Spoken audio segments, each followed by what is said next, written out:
जो सिलसिला है वो यूं ही जारी रहेगा।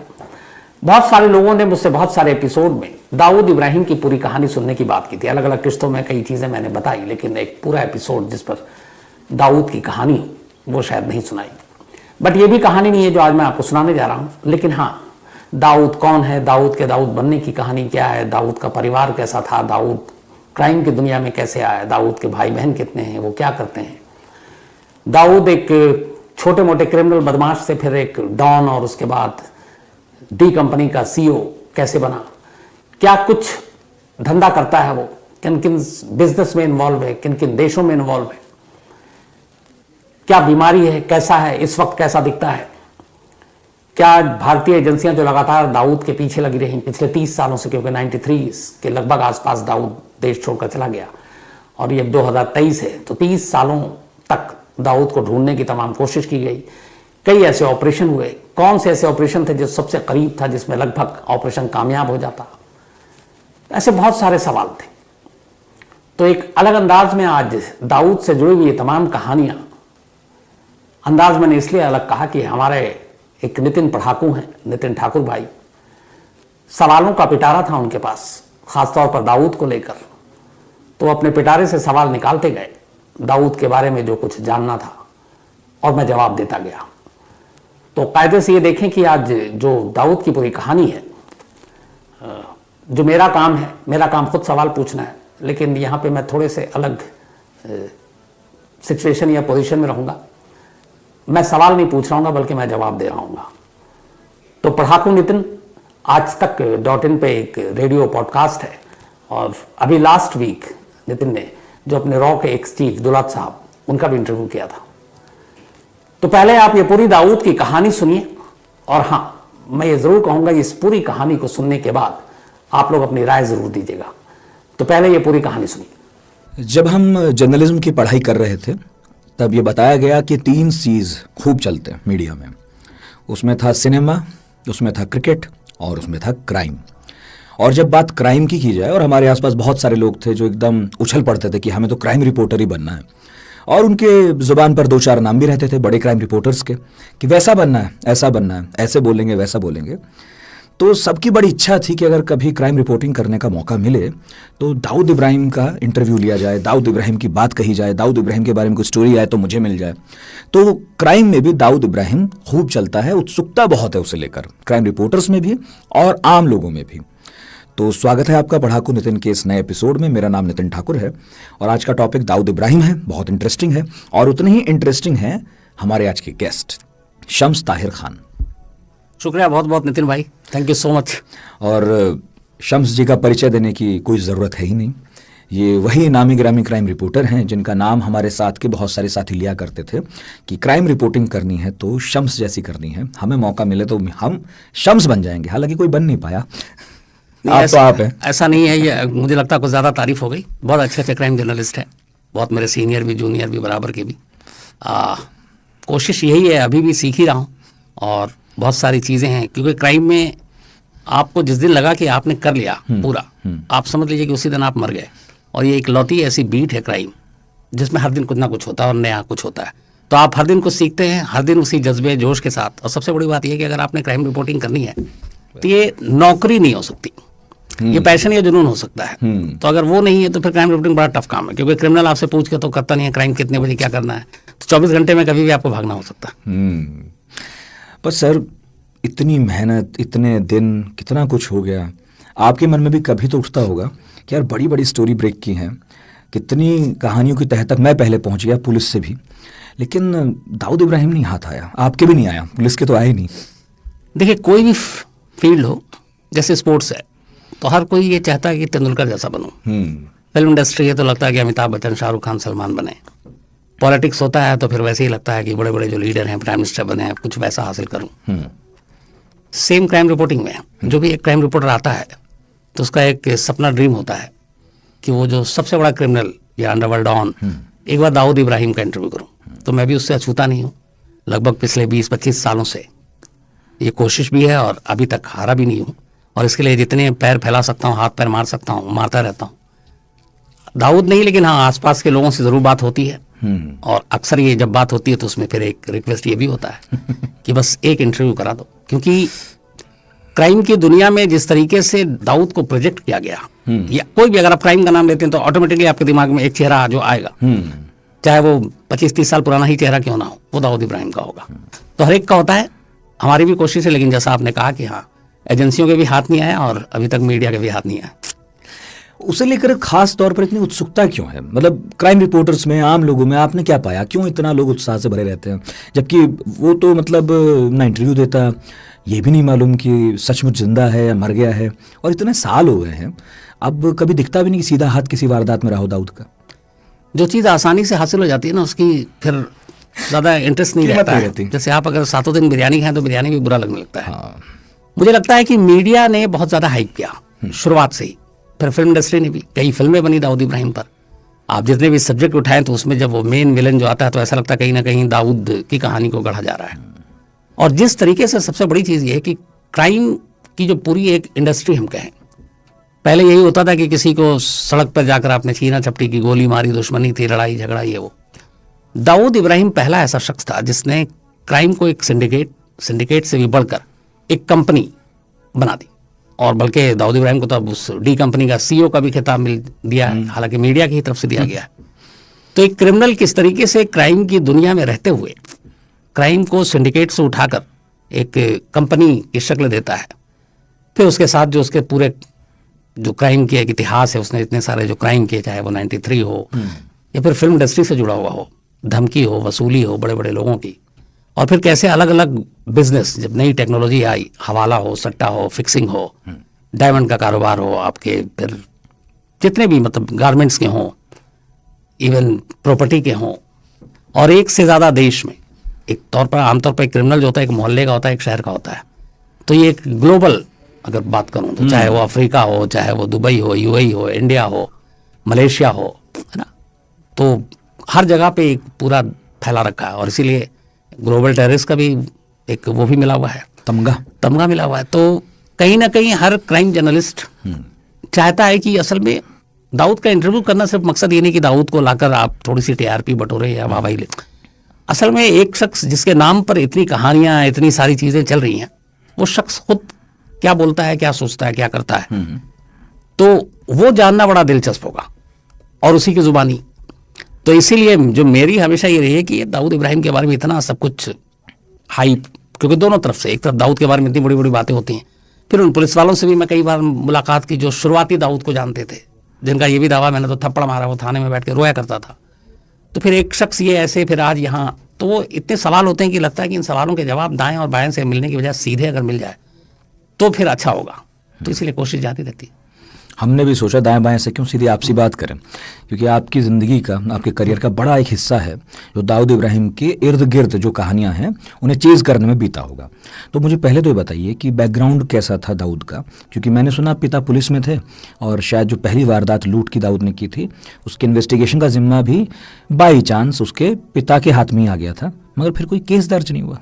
असल में जब दाऊद की ये कहानी शुरू हुई उस वक्त मुंबई में ऐसा नहीं कि अंडरवर्ल्ड नहीं था, लेकिन तब अंडरवर्ल्ड की तस्वीर दूसरी थी। इस साल क्या रहा होगा सर? ये जब हाजी मस्तान का दौर था उस वक्त की बात है, मतलब ये 70s 80s की बात हो रही है। तो उस वक्त अंडरवर्ल्ड की शक्ल दूसरी थी, उसमें बड़े सारे रूल्स थे, महिलाओं पे हाथ नहीं उठाएंगे, खून खराबा, पुलिस वालों पे हाथ नहीं उठाना, ये सारी चीजें थी। और चूंकि दाऊद का अगर ये कहें कि कुछ अनोखा बचपन ये था, ऐसा नहीं है। जैसे आमतौर पर एक कहानी होती है वैसी थी, एक सिंपल फैमिली का, इकबाल कासकर उसके वालिद का नाम, मुस्लिम परिवार, हाँ, और हेड कांस्टेबल महाराष्ट्र पुलिस में। अच्छा, हालांकि परिवार बड़ा था, क्योंकि दाऊद के ये है कि 8 भाई और 4 बहनें करीब, तो ठीक ठाक परिवार। और उससे पहले ऐसा कुछ नहीं था क्राइम और ये सब चीज़ें। लेकिन जैसे जैसे बड़ा हुआ, और वो कहते हैं कि जो सोहबत होती है ना, तो सोहबत कुछ बुरे लोगों के साथ थी। तो उस चक्कर में मुंबई में जो है जिस तरीके का क्राइम था, वो गोल्ड की स्मगलिंग, इलेक्ट्रॉनिक्स की स्मगलिंग, अब तो ड्यूटी फ्री हो गया तो इन चीज़ों का कोई मतलब होता नहीं है। तो इन चीज़ों में अलग अलग गैंग हुआ करते थे, या शराब की बात थी तो हाजी मस्तान और कुछ और ऐसे लोग थे। फिर लड़ाई झगड़ा हुआ, छोटी मोटी गुंडागर्दी से होते होते हाजी मस्तान तक पहुंच बनी। जब हाजी मस्तान तक पहुंच बनी तो फिर डॉग तक पहुंच बनी, फिर सोना और ये सारी चीज़ें महंगे महंगे उस वक्त VCR टीवी सेट्स। हाँ, तब तो मतलब मार्केट क्लोज था, बाहर से चीज़ें आती नहीं थी, तो तस्करी थी। और उस वक्त इसमें खून खराबा नहीं था। अच्छा, ब्लडलेस था। उसकी वजह थी कि हाजी मस्तान खुद कहा जाता है कि इस तरीके का एक डॉन जिसको वायलेंस इस तरह का पसंद नहीं था, अच्छा, वो सिर्फ डरा कर ही अपना काम निकाल लिया करता। लेकिन हाजी मस्तान तक तो ठीक था, उसके बाद की जो जनरेशन आई, जो नई खेप आई, इनमें गुस्सा ज़्यादा था। अच्छा, और ये पहली वो लोग थे जो पुलिस से भी भिड़ने से हिचकते नहीं थे। तो इसी के बाद अब हाजी मस्तान से पहले तक का देखें तो मुंबई की सड़कों पर कभी गैंग वॉर या इस तरीके की चीज़ें नहीं होती थी, या एनकाउंटर नहीं हुआ करता था। दाऊद और इसके साथ के जब लोग आए, फिर अलग अलग गैंग बना, दुश्मन गैंग बना, उसके बाद मुंबई की सड़कों पर आम बात हो गई। कभी पुलिस के साथ एनकाउंटर, दूसरे गैंग को मारना, पठान ब्रदर्स के खिलाफ जो दुश्मनी शुरू। मैं यहीं टोक के पूछना चाह रहा हूँ, यहाँ जुड़ रही है बात। मुंबई में जो हमने गैंग का सिस्टम जाना, ये कब से शुरू हुआ? गैंग कैसे बन गए वहां पर अचानक से? किसी और शहर में उस तरह का मतलब होंगे तो जरूर, नामी गैंग नहीं हुए जितने मुंबई में हुए, आप बता ही रहे हैं। शहर में ऐसा नहीं है कि और भी जगह पे गैंग है, लेकिन वो गैंग ना कभी उससे ऊपर उबर कर नहीं आए। मुंबई की खासियत ये थी कि एक तो वहां पे बंदरगाह, और अगर आप देखें दुबई से सबसे नजदीक, तो बुनियाद जो है आप उसको कहीं ना कहीं इसको दुबई को भी हम सामने रख के मान सकते हैं, इसलिए कि जो सारी जो तस्करी स्मगलिंग की चीजें होती थी वो दुबई के रास्ते हुआ करती थी, और मुंबई और दुबई के बीच में दूरी ज्यादा थी, वेल कनेक्टेड था, तो वेल कनेक्टेड था। और उस वक्त तक ये था कि इन्हीं चीजों के ऊपर सब डिपेंडेंट थे। लेकिन उसमें भी ये था कि अलग अलग बंदरगाह बटे हुए थे कि ये वाला काम तुम देखो, ये तुम देखो, बहुत सारी फिल्मों में देखा, वो रियल स्टोरी। हाँ बिल्कुल। तो उसमें अलग अलग लोगों को बांट रखा था। लेकिन जब तक हाजी मस्तान का कंट्रोल था और वो पावरफुल, तब तक तो सब कुछ ठीक था। लेकिन हाजी मस्तान के बहुत सारी चीज़ों को लेकर फिर लगा कि नहीं, अब इस तरह से नहीं होना चाहिए। तो फिर एक तरह से दाऊद ने कहें तो बगावत ही शुरू कर दी। फिर एक दौर ऐसा आया कि हाजी मस्तान का दाऊद पे ही कंट्रोल नहीं रहा। अच्छा, धीरे धीरे वो अपने उन्हीं लड़कों दोस्तों के साथ, हाजी मस्तान के साथ काम किया था दाऊद? हाजी, शुरुआत ही हाजी मस्तान से हुई। अच्छा, फिर इसके जो दोस्त थे वो सारे उन्हीं को मिलकर इसने अपना गैंग बनाना शुरू नया बनाया। और जो चीज़ हाजी मस्तान के कुछ कायदे कानून थे, उन कायदे कानून को जब तोड़ना शुरू किया तो राइवल ने जाकर शिकायत करनी शुरू की। लेकिन तब तक ये इतना धीरे धीरे पावरफुल होता जा रहा था। और उधर हाजी मस्तान चूंकि अब एक जो ठप्पा लगा हुआ था एक डॉन का, उससे हटकर फिर पॉलिटिक्स में आ रहे थे, फिर सोशल वर्क, तो वो अपनी इमेज उधर बदल रहे। तो हाजी मस्तान एक साथ ये चल रहा है कि अपने पुराने चोला को उतारने की कोशिश में एक नई छवि, एक नया किरदार, एक नेता बनना, पॉलिटिशियन। और उसी टाइम में ऐसा वैक्यूम आया कि दाऊद को लगा कि ये बेस्ट टाइम है, इससे पहले कि कोई और हाजी मस्तान की जगह ले, तो ताकत के बल पे हम लोग ही क्यों नहीं। फिर उसके जितने लोग थे, उस वक्त पठान गैंग भी था, साउथ इंडिया के भी कुछ लोग, वरदराजन, ये सारे लोग थे। हाँ। लेकिन वो चाहे वो मस्तान हो या वरदराजन हो, इन लोगों के जैसा मैंने बताया कि अपने रूल्स थे, एक हद के बाद ही आगे नहीं बढ़ते थे। अच्छा, दाऊद के आने के बाद सारे कायदे कानून टूट गए। तो उसके बाद फिर ये गैंग वॉर शुरू हुआ, एक दूसरे गैंग पे टूटना मारना। उसी तरीके से पठान गैंग था। पठान गैंग से ही कहते हैं कि जो दुश्मनी शुरू हुई और दाऊद के एक भाई का मर्डर हुआ, तो उसके बाद फिर उसने पलट के 3 पठान भाइयों के का कत्ल किया, और वहीं से पहली बार दाऊद का नाम सुर्खियों में आया। अब तक छोटे मोटे क्राइम, चोरी, तस्करी, ये सब तो कर रहा था, लेकिन एक साथ जब पठान ब्रदर्स, उस वक्त एक मतलब ताकतवर गैंग माना जाता था, और पठान ब्रदर्स के 3 लोगों को मारना, वहाँ से एक दाऊद थोड़ा सा इन भीड़ में से एक अलग बना। और फिर उसके बाद हाजी मस्तान इधर, चूंकि उनको अपनी इमेज बदलनी थी, वो धीरे धीरे धीरे इन चीज़ों से किनारे हो रहे, और इधर धीरे धीरे धीरे दाऊद उभर रहा था। मैं बात फैमिली बैकग्राउंड की भी कर रहा था। तो पिता तो पुलिस में थे, वो किस तरह के लोग थे? मतलब पिता के बारे में कभी कोई कंप्लेन नहीं थी। अच्छा, पिता के बारे में तो ये है कि शायद दाऊद सबसे ज़्यादा जो पिटा है वो अपने पिता से ही पिटा है, क्योंकि उनका ये था कि बच्चे पढ़े लिखे हैं, अच्छे बने, पुलिस में है ना, हेड कांस्टेबल। तो फैमिली की तरफ से कभी कुछ नहीं था। और इस दाऊद के एंट्री से पहले पूरे फैमिली पर भी कभी कोई एलिगेशन या इस तरह की उंगलियां नहीं। लेकिन बाकी सारे भाई जो थे वो भी फिर जराइम की दुनिया में आए कि दूर रहे? ज्यादातर ये कहें कि अगर दूर रहे तो ये झूठ होगा। अच्छा, लगभग, चूंकि आप दूर रख भी नहीं सकते थे। हाँ। अब अगर आपने एक क्राइम किया दाऊद ने, तो फिर अब ये वो दौर शुरू हो गया था पठान ब्रदर्स के बाद कि फैमिली भी तुम नहीं तो वो भी नहीं। वरना एक था कि आप महिलाओं पे, रिश्तेदारों पे, फैमिली मेंबर पे, बच्चों पे हाथ नहीं उठाएंगे। लेकिन अब ये हुआ कि फिर वो नहीं थे, भाई को उठाओ। तब उसमें चाहे मजबूरी कहे या जो कहें, फिर साथ आना पड़ा। अभी इंडिया में उनके भाई बहन वगैरह हैं या सब साथ में ही निकल गए? भांजा है, एक भाई है जो जेल में है। अच्छा। एक हसीना पारकर थी बहन, उनकी मौत हो गई, जिन पर फिल्म बनी। और बल्कि मैं उनसे एक बार लंबी मुलाकात की थी मैंने। अच्छा। नागपाड़ा में, मुझे याद है। और वो सीन भी याद है कि जब पहले से फ़ोन किया था और मैंने बताया कि मेरा नाम ये है, तो शायद वो आज तक देखा करती थी, तो उन्हें मालूम था कि मैं कौन हूँ। तो ये पूछा भी कि क्यों मिलना है, तो मैंने कहा ऐसे ही बस मुलाकात करने का मन है। तो मैं और मेरे कैमरामैन सीनियर राफे सुल्तान थे, हम लोग पहुंचे वहाँ। तो जब वहाँ गए तो वो सीन कभी भूलूंगा नहीं कि जब नागपाड़ा में एंट्री की तो बहुत सारे लड़के थे जो उस बड़े से घर के मतलब पहले से ही शुरू हो गए थे, गली इतनी जो सड़क लंबी है, किले तो ज्यादातर वहाँ पे देखा मैंने कि सब शर्ट जो है उनके पैंट के बाहर है या कुर्ता पजामा है, तो टक इन नहीं कर रखा है। निकलने के बाद पता चला था कि वो टक इन क्यों नहीं था, क्योंकि सभी के अंदर सामान रखा था। तो वहाँ उस घर की तरफ जो भी गुजरता है अगर थोड़ी देर के लिए घूर भी लेता है तो समझिए वो नजरों में आया हुआ है। तो अच्छा खासा वो हेल्दी थी हसीना पारकर। तो कैमरे पे तो इंटरव्यू नहीं दिया, साफ मना कर दिया था। अच्छा, कैमरा पहले रखवा दिया था। अच्छा, तो बोला बिना कैमरे के आप आ जाओ, जो भी बात करनी है आप करते। तो वो सारी बातें हुई इधर उधर की, लेकिन वो इंटरव्यू एक तरह का कैमरे पर रिकॉर्ड नहीं था। हसीना पाकर से आप मिले, इसके अलावा भी उनके भाई बहन दोस्त करीबी से मिले होंगे, तो वो दाऊद के बारे में क्या बताते हैं? किस तरह का नेचर, किस तरह की पसंद नापसंद जो उन्होंने आपको बताई हो? फैमिली वाले सिर्फ यही बात कहते हैं कि जो पुलिस ने इतने सारे इल्जाम लगाए हैं ये गलत है, लगातार फैमिली वाले उसको हमेशा पाक साफ बताते हैं, ठीक है।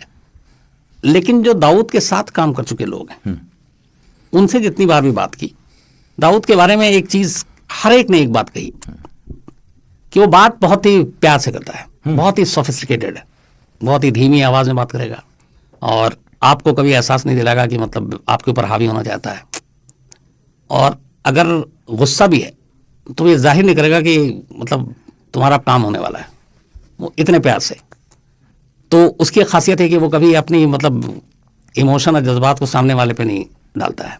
दूसरा, वो अपने आप को उसका एक शौक है बहुत बड़ा, और वो शौक है दिखने का अच्छा। कहते हैं कि उसके जो जूते हैं, उसका जो बेल्ट है, उसकी जो वॉच है, उसका जो चश्मा है, वो इस पर बड़ा ध्यान देता है, बहुत ही महंगे होते हैं। और वो जब भी कोई उससे मिलने आता है तो वो हमेशा उससे पहले वेल ड्रेस होकर एकदम साफ सुथरा, और उसको अपने कपड़ों से लेके इन सारी चीज़ों पे लुक पर वो उसको लेके बहुत ज़्यादा मतलब केयर करता है। तो आप कभी भी जितने भी लोग मिले हैं उससे जाकर, दुबई में बहुत सारी मुलाकात हुई, तो उन सभी का यह कहना कि आप जब भी जाओ, जितने भी जाओ, वो हमेशा आपको ऐसा लगेगा कि बस अभी एकदम नहा तैयार है। हाँ, तो ये उसका शौक है। उसको अच्छे बेल्ट पहनने का शौक है, अच्छे कपड़े पहनने का शौक है, अच्छे जूते पहनने का शौक है, अच्छे गॉगल्स पहनने का शौक है। अब जैसे आप कह रहे हैं कि भाई लोग दुबई गए, मिले और देखा उसको, हमें तो देखिए वही शक्ल सूरत थोड़ी बहुत याद है जो क्रिकेट मैच के उस स्टेडियम में जो कभी फ़ोन पे बात करता है, कभी मैच देखता है। बीच में एक तस्वीर भी आई थी। तो आप जो कभी मिले हों उन लोगों से जिन्होंने हाल फिलहाल दाऊद को देखा है, सच्चा झूठा तो पता नहीं, अब जैसा भी, आप मतलब ज़रा हुलिया बता सकते हैं आप कैसा हो गया होगा? अब तो बहुत वक्त हो गया, मेरा ख्याल है 67 साल उम्र हो गई होगी अब तो। एक चीज़ तो तय है, ये कहते हैं कि दाऊद अक्सर बहुत हुलिया बदलता है। उसकी अच्छा। वजह यह है कि उसके पास 12-13 पासपोर्ट हैं। तो अब एक तो आपको इंटरपोल के जरिए वांटेड है, इंडिया का ग्लोबल टेररिस्ट डिक्लेयर कर रखा है। तो ऐसे देशों में जाना उसके लिए रिस्की है जहां पर आपका ट्रीटी हो, क्योंकि वो उसको डिपोर्ट कर सकते हैं। तो फिर वो ऐसे ही देशों में जाता है कि जहां से डिपोर्ट करना नामुमकिन हो, और उसके लिए उसने अलग अलग पासपोर्ट अलग अलग नाम से बना रखे हैं, करीब 12-13 नाम रखे हैं उसने। लेकिन उसमें एक चीज़ हर जगह ये है कि अब उसने दाढ़ी रखी हुई है। अच्छा। और उस हज वज भी कर रखा है। तो कई बार ऐसा भी होता है जो धर्म और मजहब के लिहाज से, तो उसने दाढ़ी रखी हुई है। कुछ बीमार भी रहा, जब हालांकि कई बार ऐसी दाऊद की मरने की भी खबर आई। हाँ, सेहत को लेकर तो अक्सर कयास लगे। गैंग्रीन की जो बीमारी है वो सच है। अच्छा, ये सच है, उसका इलाज भी हुआ है। दाऊद को हार्ट की भी प्रॉब्लम है, शुगर भी है, लेकिन अब कमजोर भी। अब कहते हैं कि दाऊद वैसा नहीं दिखता जैसा आप शारजा की याद दिला रहे हैं, बिल्कुल उससे एकदम अलग और जुदा। छोटा शकील जो एक तरह से डी कंपनी के हम लोग स्पोक्स पर्सन के हैं, तो जब भी बात होती है उसकी एक ही लाइन होती है कि भाई बिल्कुल ठीक। एक क्या हुआ था कि अभी कुछ वक्त पुरानी बात बता रहा हूँ, एक बड़ी तेजी से ये मीडिया में खबर चली कि दाऊद बहुत सीरियस है और कराची के अस्पताल में एडमिट है। उस वक्त एक फिल्म रिलीज हुई थी, बाहुबली 2। अच्छा, ये उसी दौर की बात बता रहा हूँ। तो अब शाम तक खबर आई तो मुझे भी कहा गया कि चेक करो, दाऊद इब्राहिम सीरियस है, नाजुक है। कुछ जगह पे तो ये भी था कि दाऊद इब्राहिम की मौत हो गई। तो हम लोगों का तो एक जरिया डी कंपनी का स्पोक्स पर्सन छोटा शकील, वो लगातार मीडिया के संपर्क में रहता है। छोटा शकील नहीं, जब मन होता है, लेकिन तब कई बार नहीं, लेकिन वही रहता है बस। डी कंपनी और कोई नहीं बोलता, और कोई नहीं बोलता। तो वो ये है कि आप मैसेज करें तो रिप्लाई आ जाएगा, नहीं तो फिर कॉल आएगा। तो अब उस वक्त इतनी तेजी से खबर चल रही, क्या किया जाए? तो फिर छोटा शकील को मैसेज किया, फिर कॉल आया। तो पूछा मैंने, ये जो खबर चल रही है क्या है? तो बोला कि मैंने, आपने जब फ़ोन किया था, मैसेज किया था, उस वक्त मैंने उठाया नहीं था, और मैं इस वक्त, पूछो मैं क्या कर रहा हूँ। तो मैंने कहा आप क्या कर रहे हैं? हाँ याद आया मुझे, उस दिन थर्सडे का दिन था। अच्छा। तो मैंने कहा आप क्या कर रहे हैं? तो कह रहा बाहुबली 2 देख रहा हूँ। तो मैंने कहा बाहुबली 2 ये तो रिलीज़ नहीं हुई, कल होगी, और फ्राइडे को अपने यहाँ रिलीज़ होती। तो उसने कहा फ्राइडे तक कौन वेट करता है, ये अपना थिएटर है, अपना सब कुछ है, बाहुबली 2 ही देख रहा हूँ। और बाकायदा उसने कहा कि ये लो ऑडियो सुनो। अरे तो फिर मैंने कहा अब ये पूरी कहानी जब सुना दी तो मैंने कहा अब मेरी बात तो बता दीजिए क्या। तो बोला एक बात बताओ, अगर उसको कुछ होता, अगर उनको कुछ हो गया होता तो क्या मैं बैठ के बाहुबली 2 देख रहा होता? तुम्हारे सवाल का यही जवाब है। ये कह के फोन रख दिया। लेकिन हाँ, सेहत, अब जाहिर सी बात है एज भी हो गई है, तो कई सारी बीमारियां हैं, और जो लाइफ स्टाइल रहा है दाऊद का, तो उसमें बहुत सारी बीमारियां, तो सिगरेट सिगार तो खूब देखा, सब कुछ है ना। मतलब वो जो आप जितनी डाउन की जो इमेज होती है ना, मैंने बताया ना कि एक तो वो गुड लुकिंग और ये सारे कपड़े वपड़े देखना, और फिर इस तरह की सारी चीजें, पार्टियों का शौकीन तो वैसे ही। छोटा शकील जब अक्सर मीडिया के संपर्क में रहता ही है, और इतना भी खुलकर मान ही रहा है कि हमारे पास तक रिलीज होने से पहले फिल्में पहुंच जाती हैं, तो उसने कभी नहीं बताया या अंदाजा ही नहीं लगता कि भाई पाकिस्तान में है, कहीं और भी हो सकता है क्या? जब भी आप बात करें तो यही होता है कि पाकिस्तान में नहीं है। जैसे अभी शुरुआत आपने की थी इंटरव्यू, तो बोला ये पक्का होगा इंटरव्यू, वादा क्या है? मैंने कहा कि एक तमन्ना है कि इंटरव्यू करवा दीजिए। बोला ठीक है, तो जब भी होगा, तो मैंने कहा, मैंने जानबूझ के कुरेदा भी की, तो पाकिस्तान आना पड़ेगा। बोला नहीं, पाकिस्तान में तो वो नहीं है, कहीं बाहर ही होगा, तो बता दिया जाएगा वक्त से पहले। तो हमेशा कभी भी आप डी कंपनी का कोई भी करीबी आदमी, वो आज तक उसने एक्सेप्ट नहीं किया कि दाऊद इब्राहिम पाकिस्तान में है। जबकि दूसरी तरफ ये है कि चाहे कॉल डिटेल, फोन रिकॉर्ड सारे आ गए कि कराची का वो क्लिफ्टन रोड, वो व्हाइट हाउस, एड्रेस तक पता है। मेरा ख्याल है आप लोगों के हवाले से, आप लोगों के जरिए टीवी पर कितनी बार ये चला, पाकिस्तान में है। इनफैक्ट एक बार तो मैं देख रहा था टीवी पर बाकायदा वीडियो चल रहा था, उसके घर के बाहर शूट हुआ था कुछ। हाँ, व्हाइट हाउस के बाहर शूट है हुआ ना।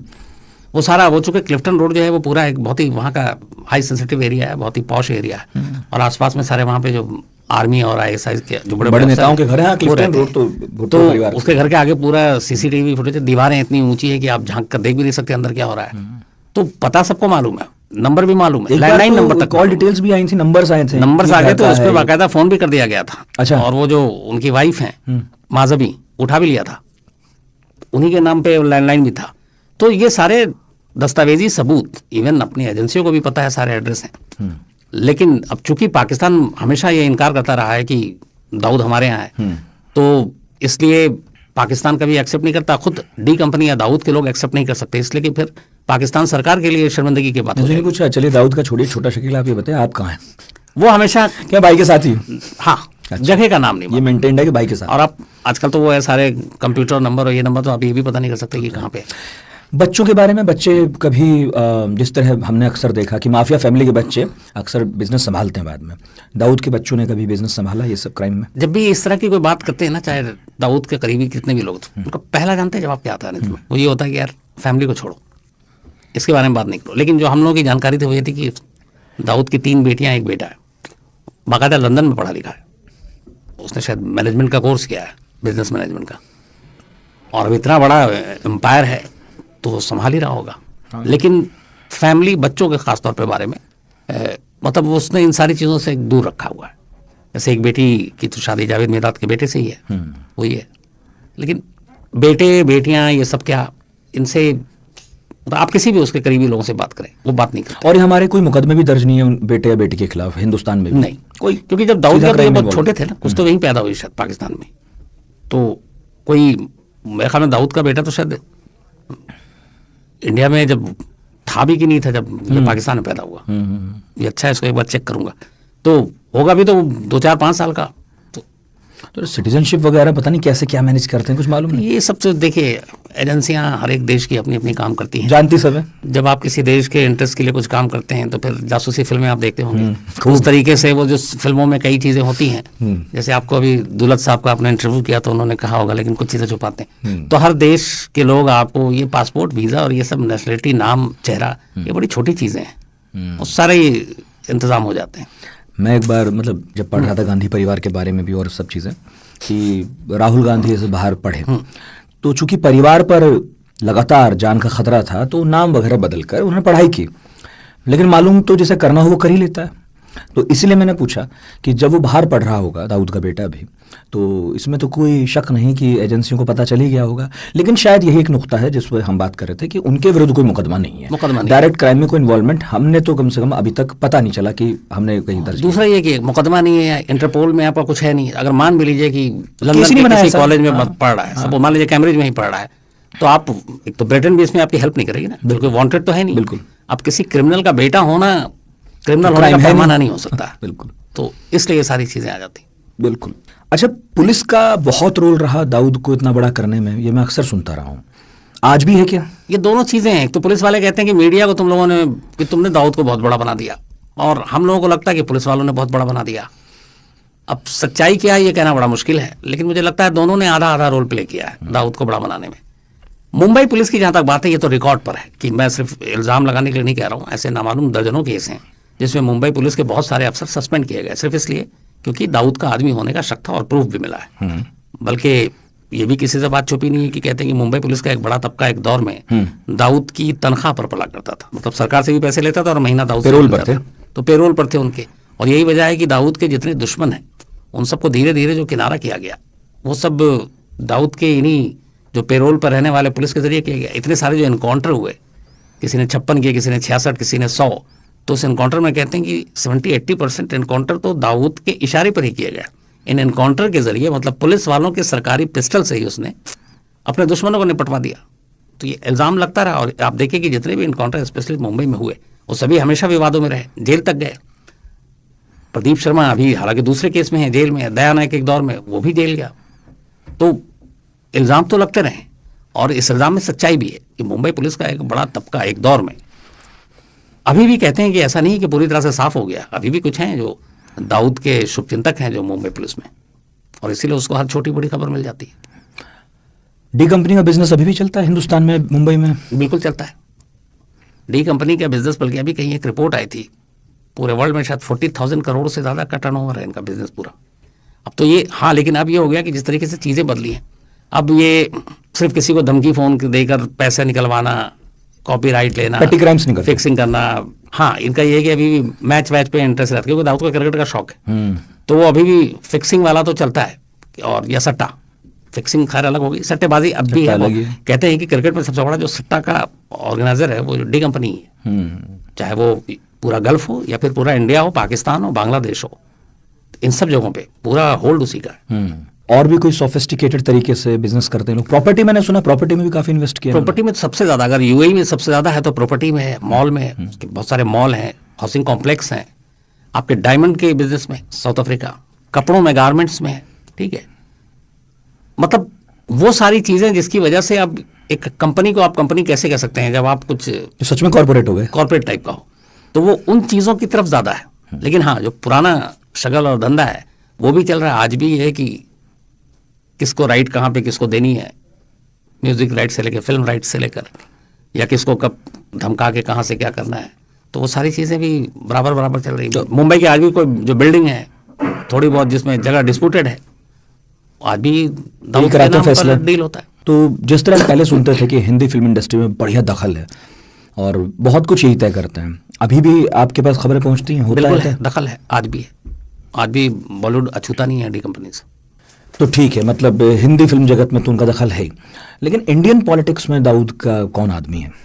ये कहें कि नहीं है तो ये मुश्किल होगा। बहुत सारे नाम वक्त वक्त पर उठते रहे। देखिए, शुरुआत तो होती है, एक ज़माने में कहते हैं कि बाला साहब ठाकरे से करीबी थी, ठीक है, हालांकि कंट्रास्ट देखें 93 के बाद चीज़ें बदली हैं, लेकिन थी। टॉप फिल्म इंडस्ट्री में जितने स्टार थे उनके साथ करीबी थी। शरद पवार का नाम आता था कि वो करीबी थे, ठीक है। इसके अलावा और भी बहुत सारे, लेकिन यह है कि आज तक दाऊद के साथ संबंध रखने के इल्ज़ाम या जुर्म में कोई पॉलिटिशियन जेल गया हो, ऐसा कुछ नहीं। इल्ज़ाम लगते रहे। क्या यही वजह है कि जब दाऊद ने चाहा कि वो हिंदुस्तान लौटे और इस बाबत राम जेठमलानी को फ़ोन किया, जो उनका खुद का दावा था, फिर उन्होंने शरद पवार को बताया कि ऐसे ऐसे दाऊद चाहता है ना, तो ये भी एक कारण है कि दाऊद को आने नहीं दिया गया या बात ही नहीं की गई उससे, क्योंकि वो कई ऐसे नाम खोलता जो मुश्किल होते। फिर वो एक फेज आया था जब एक उम्मीद बंधी थी कि शायद दाऊद भारत लौट आएगा। साल क्या था ये? और ये बात एग्जैक्ट मुझे साल याद नहीं, जब राम जेठमलानी जी लंदन में मिले थे और फिर बातचीत हुई थी। लेकिन उस वक्त शायद, जहाँ तक मुझे याद है, नरसिम्हा और शायद प्राइम मिनिस्टर शरद पवार मेरा ख्याल है गृह मंत्रालय में थे शायद, नरसिम्हा तभी तो उनको फोन किया था। राइट। तो वो एक दौर था, लेकिन उसमें बहुत सारी चीजें थी, बहुत सारे ऐसे लोग थे जिन्हें डर था कि एक तो पहले तो दाऊद का था कि मेरे खिलाफ ये सारे केसेस, खासतौर पर 93 वाला आप हटाओगे, और बाकी भी उसकी कुछ शर्तें थी कि किस जेल में रखना है, कहाँ रखना है। फिर जो दाऊद के करीबी थे सारे, उनमें एक हड़कंप मच गया था कि आकर नाम लेना शुरू कर दे, ब्लैकमेल करना शुरू कर दे, पोल खुल जाए। तो उससे ये हुआ कि अक्रॉस दी पार्टी बहुत सारे लोग घबराए हुए थे। लेकिन फिर इधर बात बनी नहीं, ऊपर से सिग्नल नहीं मिला कि हम उसकी शर्तों को मानेंगे। तो कुछ शर्तें मानी जा सकती थी, लेकिन इतनी सारी शर्तें थी कि एक तो उसमें आप मौत की सज़ा और ये नहीं दोगे, 93 वाला मुकदमा मेरे ऊपर नहीं चलेगा, जबकि उधर जो SIT की टीम थी उसके पास पूरा प्रूफ था। तो वो बहुत सारी चीज़ें इन्हें मिलकर, और दूसरा ये भी एक शक होता है कि क्या वाकई दाऊद सचमुच आना चाहता था या फिर वो टटोल रहा था। एक बात ये भी थी। उसका पक्ष क्या है? मतलब आप 93 वाला कह रहे हैं, मुंबई ब्लास्ट में देखिए शुरू से दाऊद जो है ना, उसके जितने तरीके से अलग अलग तरीके से चीज़ें आई, उसका ये कहना है कि 93 ब्लास्ट में मेरा कोई रोल नहीं है, ये सारा का सारा टाइगर मेमन का काम था। अच्छा। उसका ये कहना था कि चूंकि जब राम जन्मभूमि और बाबरी मस्जिद का विवाद के बाद जब 6 दिसंबर हुआ और उसके बाद फिर मुंबई में दंगा हुआ, तो उस दंगे के दौरान बहुत सारे हिंदू मुस्लिम दोनों मारे गए थे। तो उसमें दाऊद ये भी सफाई देता है कि उस दंगे में मेरा कोई नुकसान नहीं हुआ था, लेकिन टाइगर मेमन का ऑफिस जला दिया गया और वो बड़ा गुस्सा था और बदला लेना चाहता था। और फिर उसके बाद दुबई में ये सब कुछ हुआ। वो कहता कि हाँ मैं एक मीटिंग में जरूर था, लेकिन मेरा इससे कोई लेना देना नहीं था, मुझे कुछ मालूम नहीं था। ये उसकी सफाई है और वो सब कुछ इल्जाम रखता है टाइगर मेमन पर।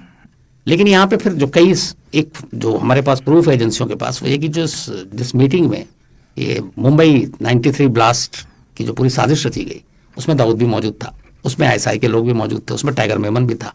और जो सबसे बड़ा उसके खिलाफ यह वो ये कि टाइगर मेमन कभी भी इतना बड़ा डॉन नहीं रहा कि वो अकेले बलबूते पे इतने बड़े पैमाने पे मुंबई में सीरियल 13 जगह पे धमाके हुए थे, करीब 250 लोग मरे थे, तो वो अपने आप अकेले कर पाए। इसके लिए, और अच्छा ISI की पहुंच डायरेक्ट नहीं थी, वो फाइनेंशियली मदद कर सकती थी बाकी, लेकिन मुंबई में पहुंचकर वो ग्राउंड पे काम करे, या ISI के इतने बड़ा नेटवर्क इंडिया में नहीं था, तो फिर कौन कर सकता था? तो एक ही आदमी था उस वक्त मुंबई का सबसे बड़ा डॉन, दाऊद इब्राहिम। अब सबसे बड़ा जो ये था कि जो उसके खिलाफ वो ये था कि इतने बड़े पैमाने पे धमाके करने के लिए आपको उसी हिसाब से RDX चाहिए, 1000 किलो के हिसाब से। अब टाइगर मेमन की इतनी हैसियत नहीं है कि वो उसका इंतजाम कर सकते। तो मुंबई के डॉक तक ये RDX कैसे पहुंचे? बिना दाऊद की सहमति के नहीं हो सकता था। तो दाऊद का ये कहना है कि इसमें शामिल नहीं हो, लेकिन ये जो सारी चीज़ें कि मैन पावर सप्लाई करना, रैकी में मदद करना, कैसे ऑपरेशन को अंजाम देना है, और सबसे बड़ी बात है कि इतनी बड़ी मात्रा में RDX मुंबई के बंदरगाह तक पहुंचाना, ये टाइगर मेमन के अकेले न बस की बात थी, ना उसके पास इतने पैसे थे और ना उसके पास इतना बड़ा गैंग था। तो ये सारी चीज़ें दाऊद इब्राहिम ने की। अब उसमें यह की, लेकिन उसका मोटिव क्या था? तो वही कि जब बाबरी मस्जिद वाला हुआ उसके बाद ISI ने उसको एक तरह से ब्रेन वॉश किया और कहा कि हमें ये काम करना है, और टाइगर मेमन ने इसमें उसकी पूरी मदद की। और सबसे बड़ा जो उसके खिलाफ एक और भी चीज़ है कि जब ये कुछ हुआ मार्च 93 में, उससे पहले दाऊद मुंबई छोड़कर दुबई भाग चुका था। तो अगर ये था तो आप दुबई नहीं भागते, है ना? और यह जब यह हादसा हुआ, जब उस दिन तक भी नाम नहीं आया था, तो आप आकर यहाँ पे सफाई दे सकते थे। लेकिन दाऊद फिर कभी नहीं आया, बल्कि उल्टा वो दुबई से भी पाकिस्तान चला गया, क्योंकि दुबई से उसको पकड़ कर यहाँ लाया जा सकता था, उसको खतरा था। तो सेफ हाउस एक ही था, और वो जिस ISI के इशारे पे सब कुछ हुआ, तो ISI पाकिस्तान में, तो दाऊद का पाकिस्तान में उससे ज़्यादा सुरक्षित ठिकाना नहीं था। जो लोग वक्त वक्त पर पकड़े जाते हैं, दाऊद के करीबी भी कहे जाते हैं, क्या कभी उन्होंने भी ये बात मानी कि दाऊद का हाथ था? देखिए जितने भी प्रूफ हैं जो दाऊद के, खास अगर आप D कंपनी की बात करेंगे तो वो कोई नहीं मानता। अच्छा, नहीं जो पकड़े गए, और अभी हम सुनते रहते हैं पुलिस इंटेरोगेशन में ये आया वो आया। अभी कुछ दिन पहले सुना शादी हो गई किसी ने, भाई वो भी उसी जो RDX की खेप जब यहाँ पहुंची, उसके बाद कुछ गुजरात के रास्ते मुंबई पहुंची, तो उसमें से जो लोग पकड़े गए थे, जिनको सजा भी हुई है लाइफ इम्प्रिजनमेंट, उनका ये है कि दाऊद इब्राहिम की तरफ से हमें कहा गया था। तो एविडेंस तो है, जो अपनी पूरी SIT बनी थी CBI की, एविडेंस तमाम है, लेकिन ये कि दाऊद नहीं है। आज मतलब 30 साल हो गए, 30 साल से हमारी एजेंसियां ढूंढ रही हैं, हर बार ये दावा होता है, हर बार कि पकड़ा जाएगा, ये होगा, लेकिन आज तक दाऊद अभी तक तो हाथ नहीं आया। दुश्मन क्या कहते हैं? छोटा राजन जैसे, या और भी अबू सलेम हो गया, वो देखिए, कुछ कहते हैं इस बारे में? छोटा राजन की बात लें तो छोटा राजन की सफाई से ज्यादा इंपॉर्टेंट बात ये हो जाती है कि छोटा राजन एक ही कहता है। कभी एक जमाने में दोनों बेहद करीबी दोस्त, एक ही सिक्के के दो छोटा पहलू। राजन की शादी में दाऊद ने उसकी मतलब बीवी को बहन भी बनाया हुआ है। छोटा राजन का ये कहना है कि 93 के बाद मैंने दाऊद से इसलिए अलगाव किया और अलग हुआ क्योंकि 93 दाऊद इब्राहिम ने किया। तो यहीं पे एक लकीर खिंच गई। तो इसलिए छोटा राजन का कि ये पाक साफ है या इसमें हाथ नहीं है, अगर छोटा राजन को ये मानता कि दाऊद इब्राहिम का 93 से कोई लेना देना नहीं है तो फिर वो दोनों कभी अलग नहीं होते। और बल्कि न सिर्फ छोटा राजन, बल्कि ये वो इंसिडेंट है 93 जिसने अंडरवर्ल्ड में भी पहली बार हिंदू और मुस्लिम की लकीर खींची थी। हालांकि उसके बावजूद बहुत सारे ऐसे हैं जो हिंदू गैंग मेंबर होते हुए भी डी कंपनी के लिए काम करते हैं, ठीक है, लेकिन एक बड़ा हिस्सा एक लकीर खींची थी। मतलब ये अजीब सी बात है कि अंडरवर्ल्ड और क्रिमिनल के बीच में भी हिंदू और मुस्लिम की एक शुरुआत हुई थी। छोटा राजन पर भरोसा किया जा सकता है, उसकी गवाही पर? कोई और थ्योरी भी है? देखिए, छोटा राजन को कायदे से हम लोग अब एजेंसी का ही आदमी मानते हैं। हाँ। 93 के बाद छोटा राजन ने जो भी डी कंपनी को कमज़ोर करने के लिए जितनी भी सूचना देनी थी सब कुछ देता रहा। लेकिन अब उस वक्त उसके दाऊद के बारे में सबसे ज़्यादा जानकारी अगर किसी से ली जा सकती थी तो वो छोटा राजन था, इसमें कोई शक नहीं है, क्योंकि वो बरसों से उसके साथ था, उसकी एक चीज़ से वाकिफ था। लेकिन फिर वो इतने साल तक वो देता रहा, उसके बाद भी दाऊद तो हाथ नहीं आया, ना कोई दाऊद के खिलाफ मेजर ऑपरेशन कामयाब हो पाया। तब फिर दाऊद से भी वो अलग हो चुका, बरसों हो गए। तो अब उस 93 के पहले के दाऊद की इन्फॉर्मेशन और 2000 के बाद 2010 के बाद की इन्फॉर्मेशन में तो ज़मीन आसमान का फ़र्क है, क्योंकि वो खुद भी नहीं है, अब करीब है, दोनों तो दुश्मन है। तो एजेंसी के लिए भी फिर यूजलेस हो गए एक तरह से छोटा राजन। इसीलिए फिर उसको रिपोर्ट करके बाली से, क्योंकि बाहर में रहता तो उसको खतरा था, वो एक दूसरे के ताक में लगे हुए थे मारने के। तो आप ये देखिए कि बाली से जब से छोटा राजन इंडिया आया, बरसों हो गए, अब तो इंडिया आने से लेकर आज तक की छोटा, हम दाऊद की तस्वीर की बात कर रहे हैं, छोटा राजन की एक तस्वीर किसी को नहीं मालूम कि पिछले 10 साल में छोटा, आपने किसी चैनल पे किसी मैगजीन में देखा जब उसको इंडिया लाया गया इंडोनेशिया से, किसी के पास नहीं है। उसका तिहाड़ ले जाया गया, आज तिहाड़ में ही है, वो अलग सेल में रहता है, बाकी कैदियों से दूर, क्योंकि तिहाड़ के अंदर भी डी कंपनी के लोग हो सकते हैं। लेकिन आज तक उसकी एक तस्वीर लीक नहीं हुई, छोटा राजन कैसा दिखता है। आखिरी तस्वीर उसकी वही है जब वो बाली में पुलिस ने उसको पकड़ा था, तो उस वक्त की तस्वीर है वो। इंडिया आने के बाद उसकी एक तस्वीर, एक वीडियो, कुछ नहीं है। तो अब चूंकि वो एजेंसियों के लिए काम करता है, लेकिन अब मतलब मुझे लगता है कि उसके पास ऐसी कोई इन्फॉर्मेशन नहीं है जो हमारी एजेंसियों के काम आ सके। इसलिए अब उसको बस ये है कि जो तुमने किया तो तुम कम से कम सुरक्षित जेल के अंदर ये गारंटी है कि चलो तुम्हारी जान नहीं अंदर रहोगे तो हाँ सुरक्षित रहोगे। अभी आप बोल भी रहे थे कि भाई अभी भी धंधा चल रहा है, इंडिया में भी चल रहा है, मुंबई में भी चल रहा है। ये एजेंसियों का फेलियर नहीं है, क्योंकि ये क्या संभव है कभी कि केवल फ़ोन कॉल पर पाकिस्तान से या दुनिया के किसी भी हिस्से से वो लोग बिजनेस चला लें और चलता रहे? क्या यहाँ पर लोग नहीं होंगे उनके जो धंधा चलाते होंगे और एजेंसियाँ उनको भी नहीं पकड़ पाती? दाऊद तो छोड़ दीजिए, दूर गया, बिना ग्राउंड स्टाफ पे कोई काम नहीं होता। ऐसा नहीं है कि दाऊद या उसके लोग अगर वहां से एक फ़ोन करें मुंबई में और सपोज कहें कि नितिन इतने पैसे दे दो, यार अब नितिन पैसे लेके कहाँ भटकेंगे? कोई तो आएगा लेने, किसी को तो देंगे। ये कहा जाएगा कि तुम वहां पहुंचा दो, तो वहां पे भी अगर एक अननोन जगह पे सपोज कहते हैं कि जाओ तुम वीटी के प्लेटफॉर्म नंबर 9 पे ये बैग रख देना, तो 9 पे प्लेटफॉर्म पे कोई उठाने तो आएगा, तो इसका मतलब है। और ऐसा नहीं है कि नहीं है, लेकिन फिर बात वही आ जाती है कि अब भी इतने वर्षों बाद भी मुंबई पुलिस के बहुत सारी जो लोग हैं उनकी वफादारी खत्म नहीं हुई है। और लोग भी अच्छा अलग अलग नाम से, क्या हमारे देश में क्रिमिनल नहीं है? हर स्टेट में, हर शहर में क्राइम होता है कि नहीं होता है? तो ऐसा तो नहीं है कि पुलिस को नहीं मालूम ये क्रिमिनल है, या आप उसको छोड़ दीजिए दाऊद को। अभी आप लॉरेंस बिश्नोई तिहाड़ में है, तिहाड़ से रहकर सिद्धू मूसेवाले की सुपारी दे देता है, ठीक है। तो ऐसे कितने नाम लूँ, यूपी में, आप बिहार में बड़े बड़े सारे गैंगस्टर अंदर हैं, लेकिन गैंग नहीं चलता क्या? सबका चल रहा है। तो सेम चीज़ वहाँ है। और दूसरा कि अब तो जितने बाहर में काम करना, ऑपरेट करना मुश्किल है, उससे ज़्यादा ईजी तो जेल के अंदर रह के करना है। ये वैसे ही समझ लीजिए कि हमारे देश में सबसे ज़्यादा जो गैंग ऑपरेट हो रहा है वो जेल के अंदर से हो रहा है। पंजाब में जितने गैंगस्टर हैं जो बड़े बड़े हैं, 300 वहाँ सबसे बड़े गैंगस्टर माने जाते हैं, उसमें से 70% के जो हेड है, बॉस है, उस गैंग का लीडर है, वो जेल में है। लेकिन वो जेल से सब कुछ चला रहा है। लॉरेंस बिश्नोई जब कुछ नहीं था, छोटे मोटे काम किया करता था, जब से तिहाड़ जेल पहुंचा वो लॉरेंस बिश्नोई बहुत बड़ा बन गया। जेल से ही वो इतने पैसे कमाता है। आप बेस्ट एग्जाम्पल अभी उठा लीजिए, सुकेश चंद्रशेखर, एक ठग, जिसने तिहाड़ से पहले उसको कोई जानता नहीं था, तिहाड़ में बैठे बैठे वो उसने 200 करोड़ रुपए ठग लिए, और तिहाड़ में गाड़ियों में पैसे आते थे। और ये पहली बार इतिहास में कि तिहाड़ के 80 पुलिस वालों के खिलाफ चार्जशीट है। तिहाड़ के डीजीपी जो डायरेक्टर जनरल थे वो भी नप गए। तो यहाँ पे ये सारी चीज़ें, तो इसको इसलिए हम लोगों को ऐसे नहीं देखना चाहिए कि मुंबई में या एजेंसियों का या पुलिस की फेलियर है। लोग होंगे तभी तो आप अपना धंधा चलाओगे, लेकिन सिर्फ मुंबई क्यों, तो पूरे देश की कहानी है। नहीं तो एक क्राइम रिपोर्टर के तौर पर जब आप ये हालत देखते हैं कि भाई जेल जो है सिर्फ हेवन हो गया है और कम्युनिटी बिल्डिंग हो गई है वहाँ, तो क्रिमिनल्स की कहाँ तो सुधार होना चाहिए था, ये कितना चिंताजनक है भारत जैसे देश के लिए। क्योंकि हम उतने सख्त कानून भी नहीं ला सकते हैं, मतलब जितने हैं सख्त हैं, पर हम तो लागू भी नहीं कर पाते हैं। देखिए हमारे यहाँ जेल जो है ना असल में ऐशगाह है। अगर एक अच्छा जो भी कैदी क्रिमिनल उसके पास पैसे हैं तो आप यकीन मानिए, मैंने आंखों से देखा है, करीब 20-25 जेल घुमा हूँ, वहाँ पे आपको जो चाहिए हर चीज़ हासिल है, बल्कि बाहर में शायद आपको ना मिले। आप जेल में सिर्फ पैसे की ज़रूरत होती है। ऐसे से इनको जानता हूँ मैं, एक नाम नहीं लूँगा इस वक्त, ठीक नहीं होगा, एक बहुत बड़े गैंगस्टर या क्रिमिनल कहें यूपी के, तो जब भी जेल जाते, अब तो खैर परमानेंट जेल में, अच्छा। पहले की बात बता रहा हूँ, कुछ 15-20 साल पुरानी, तो वो दिल्ली भी आए तिहाड़ पे, यूपी के भी अलग अलग जेलों में। तो जैसे ही वो जेल पहुंचे, नेक्स्ट डे उसका एक बंदा है, वो कोई ना कोई एक क्राइम करके जेल में पहुंच जाएगा, और उस बंदे का नाम भी उसने अपने नाम के हिसाब से अल्फ़ाबेट के हिसाब से रखा, क्योंकि अपने देश में जो अलग जेल है उसमें कैदियों के लिए अल्फ़ाबेट का होता है। जैसे अगर शम्स है तो एस नाम के कैदी जेल नंबर 1 में जाएंगे, है ना, टी नाम के, अगर नितिन है तो एन नाम के 5 नंबर में जाएंगे। तो अगर मैं शम्स हूँ तो मैं किसी एक अपने ही श्याम को मैंने रखा है, तो अब अगले दिन वो एक क्राइम करेगा, चाहे किसी पुलिस वाले को थप्पड़ मार दे, मारने की जरूरत नहीं, पुलिस वाले ने कह दिया इसने ये करा, उसको उठा के सीधे जेल, अब वहाँ जाकर वो उसके लिए खाना बना रहा है। तो ये चीज़ें हैं जेल के अंदर। एक मैं और नाम नहीं लेता हूँ, अभी मैं सिर्फ पिछले महीने की बात बताता हूँ। एक 27 साल से एक बहुत बड़े डॉन जेल में बंद है, बात हुई मिलने की, मैंने कहा ठीक है मिलना है, मैं गया।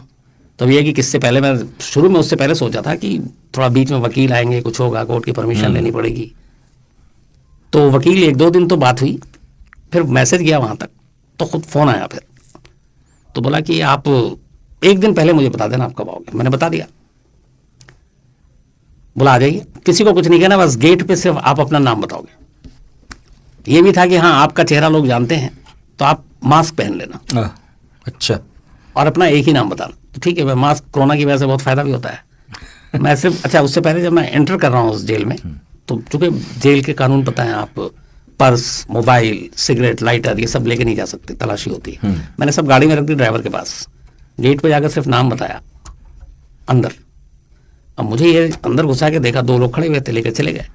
अब मैं सोच रहा हूँ इन्होंने तलाशी भी नहीं दी, ठप्पा भी नहीं लगाया। आमतौर पर जेल में जाते हैं आप ठप्पा लगाते हैं, और कई जेल में हमें डरा भी दिया गया था कि इस ठप्पे को ध्यान से रखना, मिट गया तो अंदर ही रह जाओगे। तो ये होता है, जैसे आप तिहाड़ बिहाड़ में जाएंगे तो हम अंदर जाते हैं तो ध्यान हर वक्त रखते हैं, गर्मी में जाते हैं तो ये पसीने से मिट ना जाए। तो अब वहाँ तलाशी नहीं है, मुझे अफसोस ही हो रहा है कि ये पहले पता होता तो अपना सामान भी साथ ही रख के चले आते अंदर।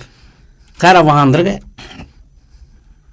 अब वहाँ पे ये था कि आपको ऐसा लगेगा कि जैसे जो पूछा जा रहा है कि नाश्ते में क्या लेंगे,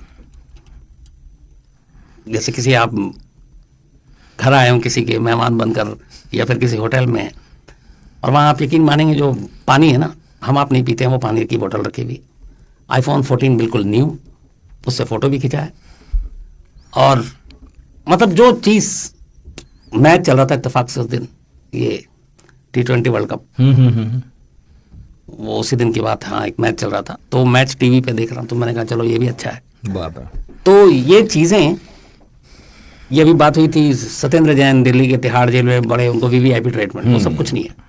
मैंने कहा ना कि आप सोचिए, सिर्फ आपकी हैसियत होनी चाहिए, हर चीज़ जेल में अवेलेबल है। तो जेल ऐशगाह है, और जब मुजरिमों को ये लगता है कि यार जेल ही तो भेजेगा और क्या करेगा, और जेल का उनके अंदर डर नहीं है, तो फिर आप क्राइम कहाँ से ख़त्म करेंगे, नहीं कर सकते।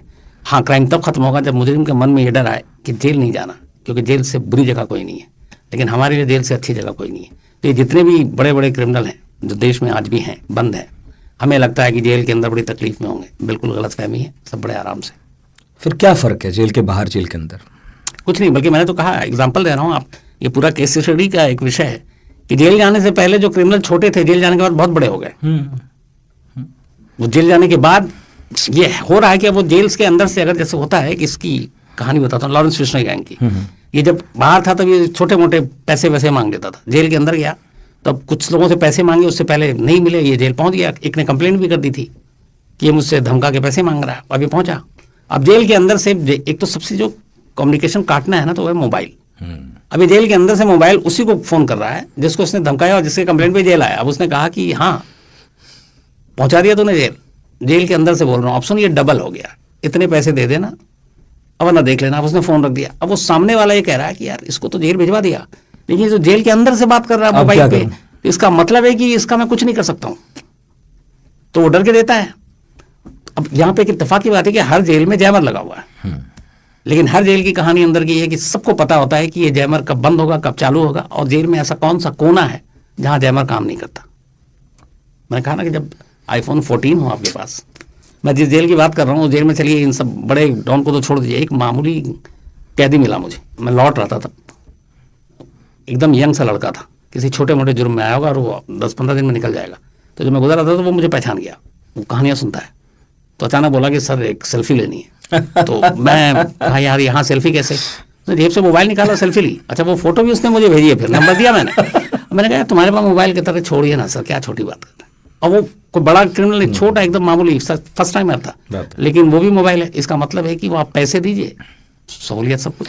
अच्छा, जैसे एक जेल की भी बात हुई और साथ में इसकी भी कि दाऊद का धंधा अभी भी चल ही रहा है, क्या ऐसा भी आपको लगता है कि जो व्यवस्था बनाने वाले लोग हैं या जो व्यवस्था लागू करने वाले लोग हैं वो इसलिए भी होता रहे वाले मूड में रहते हैं क्योंकि खून तो नहीं बह रहा ना, कम से कम दिख तो नहीं रहा कि ऐसा कुछ हो रहा है, तो बस व्यवस्था चल रही है तो चलने दें? क्या वो इस मोड में भी ये सब करते हैं? देखिए इस मोड में करते हैं ऐसा नहीं, क्योंकि बहुत सारे ऐसे पुलिस वालों को भी जानता हूँ या फिर अपनी एजेंसी के, जिनका एक ही टारगेट है, मतलब एक ही सपना है कि वो दाऊद को कैद करें, पकड़ के ले आए, तो उससे उनको नेम फेम तमगा सब कुछ मिलेगा। लेकिन इतने साल हो गए, वो ऐसी जगह पे है जहां से आप उसको ला नहीं सकते। अब आप जैसे अमेरिका ने किया था ओसामा बिन लादेन को, वैसा ऑपरेशन भी आप नहीं कर सकते। हालांकि ऐसा नहीं, बहुत सारे ऐसे ऑपरेशन हुए भी हैं, लेकिन कहीं ना कहीं बहुत सारी चीजें इसमें है, इसमें पॉलिटिक्स भी इन्वॉल्व है। इसमें बहुत सारे लोगों को लगता है कि एक बार दाऊद आया तो पता नहीं कितने के काले कारनामे उजागर हो जाएंगे। तो एक इसको कहें कि आप एक मायूसीपन भी है कि छोड़ो यार, रहने तो, जो जैसा चल रहा है चलने दो। और अब धीरे धीरे वक्त भी इतना हो गया, अब 30 साल बीत गए, तो एक ये भी होगी चलो अब और कितना जिंदा रहेगा। अच्छा, तो ये सारी चीजें कुल मिलाकर, लेकिन शुरुआत में कुछ ऐसे वक्त आए थे जब वाकई कोशिश हुई थी पूरी, और एक दौर में आपको लगा था, कई बार ये बात भी हो रही थी कि बस अब दाऊद को अब लाए कि तब लाए, लेकिन वो हमेशा एक सपना ही रहा। लेकिन लाने की बात भी छोड़िए, हमने तो कई बार सुना कि एजेंसियां उसे ख़त्म करने के करीब भी पहुंची, कई ऐसी कोशिशें हुई, 2-4 कोशिशों के बारे में तो हम आप अभी बात भी कर रहे थे। तो प्लीज़ बताइए कि 30 साल बहुत लंबा अरसा होता है, हमारी एजेंसियों ने कब क्या क्या कुछ आप तक कभी पहुंचा हो, प्लान किया हो, कितने, मतलब सबसे करीबी कोशिश कौन सी थी हमारी? देखिए इसमें 2 चीज़ें होती हैं यहाँ पे। एक जो हम लोग बात करते हैं ना जब एजेंसियों की, तो ये एजेंसी के लोग खुद कभी कुछ नहीं करते, ठीक है। अब होता क्या है कि जैसे मान लीजिए IB ले लीजिए, रॉ ले लीजिए, रिसर्च एनालिसिस लिंक जो भी है। अब इसमें भी क्या होता है कि जो अफसर होते हैं वो 3 साल 4 साल 5 साल कुछ दूसरे डिपार्टमेंट से अलग अलग स्टेट पुलिस से आते हैं। बिल्कुल। अब एक बंदा अगर आया और उसे कहा गया, मान लीजिए सपोज एजेंसी में, कि तुम पाकिस्तान डेस्क देखो, अब उसे तो कुछ पता ही नहीं पाकिस्तान का, चले पता भी कर लिया, अब उसने सारा कुछ समझने में वक्त लगेगा। अच्छा इतने टाइम में जब आप माहिर हो जाते हैं तब तक पता चला आपको कहीं और ट्रांसफर कर दिया गया कि नया जॉब, तो आप काम कैसे करेंगे? काम करते हैं आप उन लोगों को यहाँ पे चुनते हैं जो खुद क्रिमिनल होते हैं, जो खुद गैंगस्टर होते हैं, जो जैसे डी कंपनी में कभी रहा, उनको आपने तोड़ा तो उसके जरिए आपने पता किया। फिर आप उस देश में अगर पाकिस्तान में ऑपरेशन चलाना है तो पाकिस्तान के ऐसे कौन कौन से क्रिमिनल हैं जो आपके लालच में या किसी और से काम आ सकते हैं और आपका काम कर सकते हैं, जाकर गोली चला सकते हैं। तो ऐसे लोगों की तलाश की जाती है, और इसके लिए हमेशा एक क्रिमिनल को खत्म करने के लिए दूसरे क्रिमिनल की मदद ली जाती है। ये पहला बेसिक चीज़ होता है। दाऊद को लेके ऐसी बहुत सारी कोशिश हुई, 93 के बाद भी कोशिश हुई थी कि चूंकि एक लोगों में बहुत गुस्सा था कि इसका बदला दिखाया जाए, लेकिन जैसा कि था वो पाकिस्तान भाग गया, वहां से पकड़ के लाना, ऑपरेशन चलाना मुश्किल था, लेकिन टीमें लगी रही। असल में जो सीरियस एक कोशिश, एक एफर्ट हुई थी वो 2005 और 6 में हुई थी। दाऊद की बेटी की शादी थी और दुबई में थी, और इत्तेफाक से इस शादी की बात हर तरफ थी, बल्कि शादी के कार्ड तक मीडिया के पास आ गए थे। और जावेद मियादाद के बेटे से ये शादी थी, तो एक तो क्रिकेट। अच्छा अगर जावेद मियादाद के बेटे के साथ शादी ना होती तो शायद ये शादी इतनी ज़्यादा आम नहीं होती, क्योंकि जावेद मियांदाद के घर में भी पहली शादी थी, और जावेद मियांदाद पाकिस्तान के एक बड़े स्टार क्रिकेटर। तो अब जावेद मियांदाद भी गुपचुप तरीके से अपने बेटे की शादी तो करेंगे नहीं, एक बाप होने के नाते उनके अंदर भी सपना होगा, कुछ अरमान होंगे, ये बड़े धूम धड़ाके से बारात निकलेगी। बट गलती ये है कि इधर बेटी जो है वो दाऊद की, और दाऊद मोस्ट वांटेड रडार पे। अब ये हुआ कि फिर मक्का में कुछ रस्में हुई, फिर दुबई में एक रिसेप्शन दिया गया, और वो नाम भी आ गया द ग्रैंड हयात, दुबई का जो आलिशान होटल है। तो अब ये सारी चीज़ें आ गई। अब ये हुआ कि ये वो वक्त है, करीब 500 गेस्ट थे, जिसमें यूएई के बड़े बड़े शेख और तमाम लोग, और क्रिकेट की दुनिया के भी, फिर डी कंपनी के भी। बट उसमें यह था कि दाऊद खुलेआम क्या उस शादी को अटेंड करेगा, क्योंकि कोई भी भेस में हो सकता है, लेकिन यह था कि आएगा ज़रूर, क्योंकि बेटी की शादी है तो आएगा ज़रूर। तो ये मौका, जिस पहली बार ऐसा था कि एग्जैक्ट टाइम, डेट, लोकेशन सब मालूम था कि इस मौके पर दाऊद कहाँ पे होगा, तो ये एक बड़ा एडवांटेज था। अब इसको लेके प्लानिंग शुरू हुई। इत्तेफाक से उस वक्त इंटेलिजेंस ब्यूरो यानी आईबी के जो अपने डायरेक्टर थे वो अजीत डोभाल थे, जो अभी एनएसए हैं। तो अजीत डोभाल पाकिस्तान डेस्क ऑलरेडी देख चुके, पाकिस्तान में 7-9 साल काम भी किया है। तो कहते हैं कि उस वक्त 2005 जुलाई में शायद ये एक प्लानिंग हुई। अब इसमें कहा गया कि दुबई में जाकर कैसे, तो दुबई में दाऊद का भी पूरा अपना नेटवर्क है, और दुबई में छोटा राजन का भी रहा था, क्योंकि दोनों साथ थे एक ज़माने में। फिर इसमें छोटा राजन को कहा जाता है कि इन्वॉल्व किया गया, तो उसने कहा ठीक है मैं इस काम में मदद करूंगा। उसने अपने 2 शूटर तैयार किए, एक मल्होत्रा था और एक का नाम, एक विक्की मल्होत्रा और एक शायद फरीद तानाशाह, ये 2 लोग थे। ये नेपाल में थे। इनको नेपाल से दिल्ली लाया गया, दिल्ली के अशोका होटल में ठहराया गया। अशोका होटल में ठहराने के बाद बाकायदा इनकी पूरी ट्रेनिंग हुई गुरुग्राम के पमनेसर के आसपास। अच्छा। उसके बाद ये सारी चीज़ें, एक रिकॉर्ड पे स्टेटमेंट भी आई थी किसी की, नाम भूल रहा हूँ। खैर उसके बाद सब कुछ हुआ, इनके पासपोर्ट बनाए गए। अब इनको ये था कि उस शादी तक, द ग्रैंड हयात तक पहुंचाना है, और टारगेट एक ही है।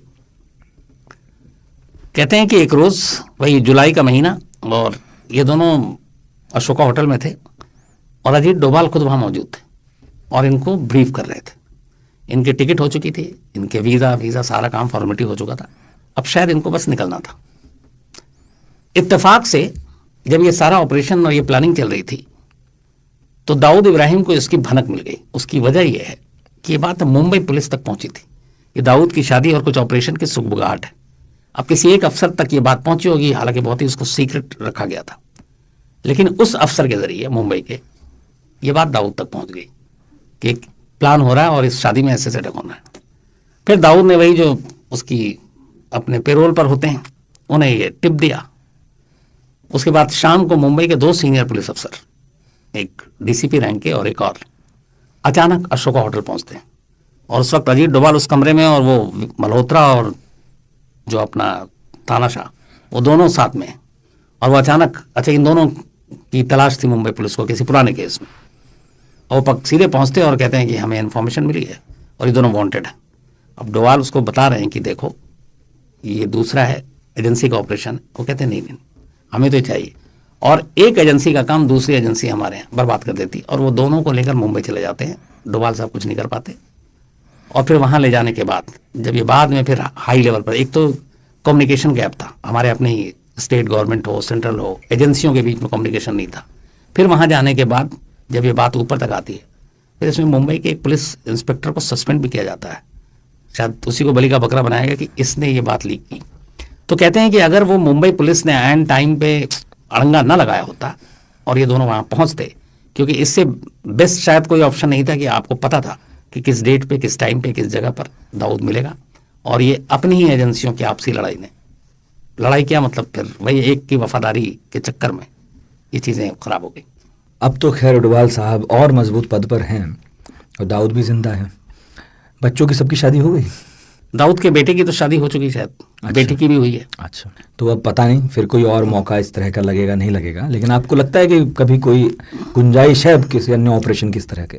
देखिए, एक तो ये है कि जब भी इस तरह के ऑपरेशन होते हैं तो बता के तो होते नहीं। तो अगर ये कहें हम लोग कि नहीं, अब हाथ पर हाथ धर के बैठे हैं और कुछ नहीं है, तो ऐसा नहीं है। कुछ ना कुछ प्लान होता रहता है, सोचते रहते हैं लोग, तो कुछ भी हो सकता है।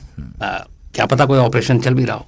लेकिन हाँ, अब जिस तरीके से जैसे बताया कि आपका घर से लेकर सब कुछ पता है, लेकिन जिस सुरक्षा घेरे में दाऊद इब्राहिम रहता है वहां तक पहुंचना बहुत मुश्किल है। मतलब एक अनजान अगर गाड़ी भी वहां पे रुक जाती है तो फिर वो 10 गन तन जाती है। तो वहाँ पे आप अंदर जाना तो दूर की बात है, वहाँ पे उस सड़क के उस एरिया में आप गाड़ी भी रोक नहीं सकते हैं। क्योंकि इसमें दोनों चीज़ आ जाती है कि एक तो जिस दिन दाऊद का अगर मान लीजिए पाकिस्तान में ऑपरेशन होता है और ये क्लियर हो जाता है इंटरनेशनल मीडिया में भी कि दाऊद इब्राहिम पाकिस्तान में है, तो फिर पाकिस्तान सरकार के लिए बड़ी इसलिए शर्मनाक होगी कि इंटरनेशनल हर फोरम पे पाकिस्तान आज से नहीं 93 के बाद से ही लगातार, इवन 2008 में जो मुंबई में हुआ उसके बाद से कहता रहा कि दाऊद हमारे पास नहीं, आप हमें प्रूफ दीजिए लेकिन हमारे पास नहीं है। तो अगर नहीं है और ये साबित हो जाए कि है तो फिर तो भत पिट जाएगी। तो बस यही है कि अब तो मतलब कयासबाजी, उम्मीदें, आशंकाएं इसी में घिरा हुआ है कि क्या पता कुछ इसी में घिरा है। हाँ कुछ हो, बस मैं भी चाहता हूँ कि ऐसा कुछ हो, उससे पहले बस एक इंटरव्यू हो जाए जी।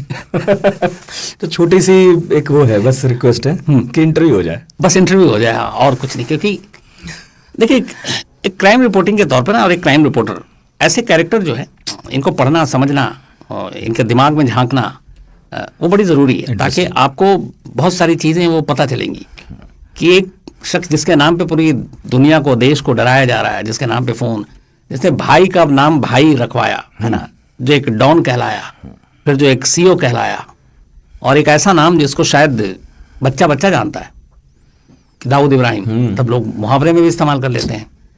और एक तरफ पुलिस है जो कहती है कि यार ये तो कुछ नहीं, हमने इसको थप्पड़ मारा था, डरपोक था, दब्बू था, ये था। अब इतना बड़ा कि किसी को भी वो डरा दे। वैसे इंटरव्यू तो उसने दिया था ना पहले? हाँ बहुत पहले एक दिया, उसमें टीवी पे तो कम नहीं लेकिन अखबार में दिया, अखबार में दिया था, फोन पे दिया था, कई साल हो गए। हाँ बहुत साल। तो आप ये नहीं कहते छोटा शकील को कि भाई अपना पक्ष रख लें वो? अब जब ठीक है ना, ये तो कोई पूछेगा नहीं उनसे क्या है कहाँ। आपको क्या लगता है कि क्या नहीं कहा होगा? यही पूछने की कोशिश कर रहा हूँ मैं आपसे, क्या नहीं कहा होगा? मनाते कैसे हैं आप लोग? हम तो बात करने में घबरा जाए। नहीं, चूंकि पेशा, देखिए मैं एज ए क्राइम रिपोर्टर बात करता हूँ, हाँ है ना, और एक रिपोर्टर को बात करने के लिए सामने की कोई बात सिर्फ दाऊद की नहीं, कई बार ऐसे ऐसे खतरनाक सीरियल रेपिस्ट से लेके किलर से लेके, बल्कि वो जो मुझे याद है जब ये सुरेंद्र कोहली निठारी हुआ था, अब उस वक्त दिमाग में ये चल रहा है कि यार ये तो मार के बच्चों को और फिर खाता था पकाकर, अब उसके सामने खड़ा होना भी मतलब आपको 2 मिनट के लिए दिमाग अजीब हो जाता है, लेकिन पेशे की मजबूरी है तो बात करने की कोशिश। और दूसरा कि हाँ ठीक है एक बात करनी है ताकि ये भी रखे कि जो इतने इल्ज़ाम है 93 से लेकर ये तक, या फिर ये जो पूरी कहानी है वो शख्स अगर खुद बताए, जिसको हम इधर उधर से सुनते पढ़ते आए, तो ज़्यादा बेहतर होगा। तो इसलिए कोशिश जारी है। इतने खतरनाक क्रिमिनल होते हैं, डाकू होते हैं, मतलब ऐसे मैं अपनी जिज्ञासा के लिए पूछ रहा हूँ, उनसे मुश्किल सवाल करते हुए घबराहट नहीं होती? मौका और माहौल देखना जरूरी होता है बिल्कुल, और सामने वाले का मूड भी। हाँ, अगर आपने गलत मूड पे गलत सवाल किया तो फिर आपकी जिम्मेदारी खुद की जिम्मेदारी है। तो बड़ा संभल कर, असल में ये सिखाया भी नहीं जा सकता, वो आपको वहाँ पे स्पॉन्टेनियस होना पड़ता है कि आपको खुद देखना पड़ेगा यार ये सवाल। अच्छा, उसका एक तरीका और है, बड़ा आसान होता है हम लोगों के लिए, कि जितने अच्छे अच्छे सवाल है मैं शुरू में पूछ लो। अच्छा। जब वो बिल्कुल आ जाए फॉर्म में भाई, तो फिर धीरे से वो सवाल जिसके लिए आप 5-10 मिनट बर्बाद कर चुके हो, फिर वो सवाल पूछो। बाकी आपकी किस्मत, देर या तो ठीक है, गुस्सा हुआ तो बाकी देखा जाएगा। मुझे उम्मीद है आपकी तैयारी पूरी होगी और आपको शुभकामनाएं भी। नहीं, इसके लिए तैयारी की मैं समझता हूँ, कुछ ऐसे कैरेक्टर होते हैं ना, दाऊद इब्राहिम के लिए मुझे लगता है किसी भी क्राइम रिपोर्टर को तैयारी करने की जरूरत नहीं है। उसके मन में इतने सैकड़ों हजारों सवाल हैं कि वो बिना कुछ लेके पड़ेगा, सवाल पे सवाल पूछता जाएगा। बस ये है कि वो कितने का जवाब दे पाते। तो कोशिश जारी है नितिन भाई, देखिए बाकी पूरी हमारी तरफ से भी शुभकामनाएं हैं। और जब आप लेकर आएंगे ना इंटरव्यू, फिर एक और पॉडकास्ट करेंगे, पक्का, डन एकदम। बहुत बहुत शुक्रिया शम्स जी। शुक्रिया नितिन भाई आपका भी। तो ये थी दाऊद की कहानी, कैसी लगी आप जरूर बताइएगा, क्योंकि मैं जानना चाहता हूं वाकई। और तमाम ऐसे जो सवाल अलग अलग किस्तों में आप लोग पूछते हैं, क्या वो सारे सवाल